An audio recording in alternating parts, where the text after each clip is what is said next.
So STEM as an acronym is a bit constraining. So we've had some people who have tried to add in the A for arts, so now it's STEAM. We've also had STEM plus C for computer science.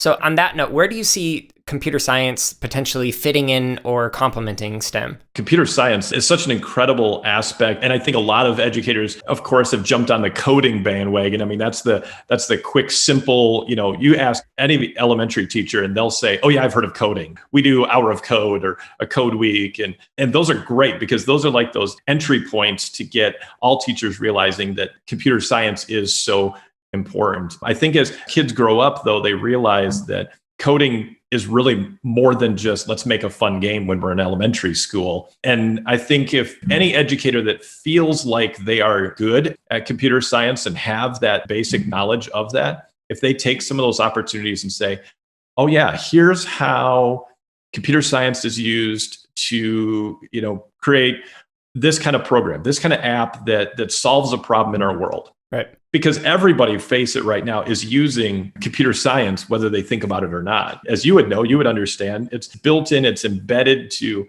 everything that we do nowadays because we've got a phone in our pocket that does all sorts of different things that we never imagined we could do while walking around or standing at a bus stop, I mean, and it's all because of computer science. So show those kids those examples.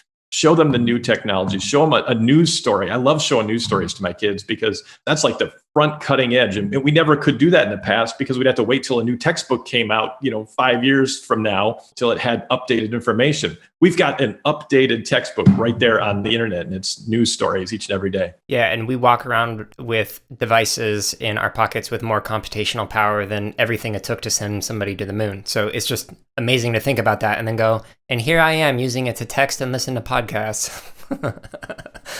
Yeah, which are both good. And for those kids that are, just recording their videos of themselves or TikToks, whatever it'll be by the time this podcast comes out.